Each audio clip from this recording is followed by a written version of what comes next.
আর এই নিয়ে শুরু রাজনৈতিক তরজা। রাজনৈতিক নেতৃত্বের তরফ থেকে কি প্রতিক্রিয়া পাওয়া যাচ্ছে তুলে ধরবো আপনাদের সামনে। তৃণমূল কংগ্রেস প্রশাসনের রাজনীতিকরণ সম্পূর্ণ করেছে, তাই পুলিশ বলে আলাদা করে অন্য কোনো কিছুর অস্তিত্ব নেই। তারা মানুষের ক্ষোভকে প্রশমিত করতে পারবে না, মানুষের ক্ষোভকে অ্যাড্রেস করতে পারবে না, অভিযুক্তদের শাস্তি দিতে পারবে না, খুনিদের গ্রেফতার করতে পারবে না, আর সর্বোপরি এই অসহায় মানুষের পাশে দাঁড়ানোর মাঝখানে পুলিশ একটা পাঁচিলের তৈরি করে দিচ্ছে।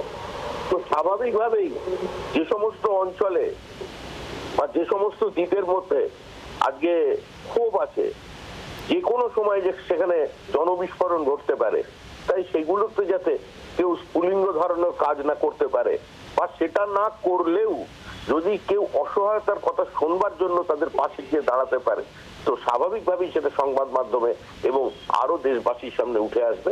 এই কারণেই তৃণমূল কংগ্রেস মরিয়া প্রয়াস চালাচ্ছে।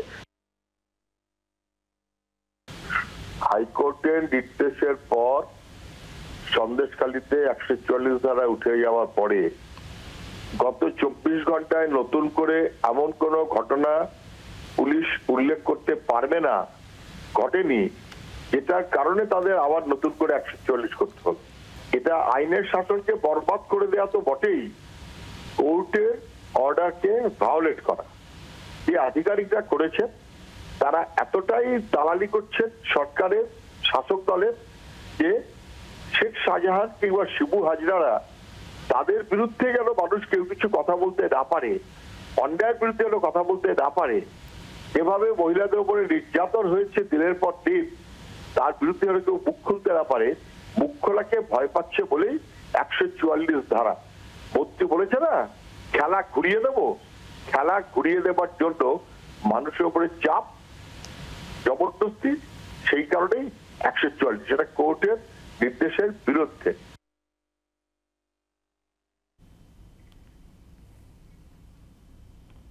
হাইকোর্টের কোন নির্দেশ সেটা অবমাননা করা হয়নি।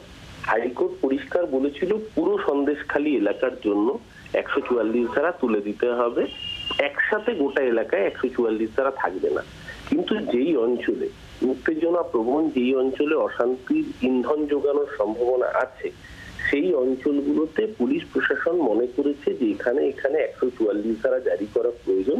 সেই মতো পুলিশ 144 ধারা জারি করেছে, পুরো সন্দেশখালীতে নয়, 8টা সিলেক্টেড পয়েন্টে। বিরোধী দলনেতা ক্রমান্বয়ে চেষ্টা করে যাচ্ছেন বাইরে থেকে বহিরাগত লোক নিয়ে সন্দেশখালীতে উস্কানি পাতানো।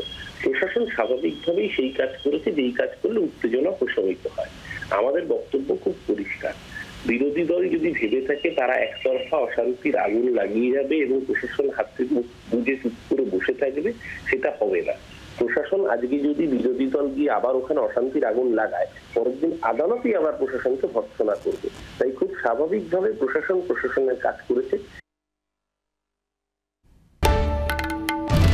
বাংলার আওয়াজ, বাঙালির আবেগ, জি 24 ঘন্টা।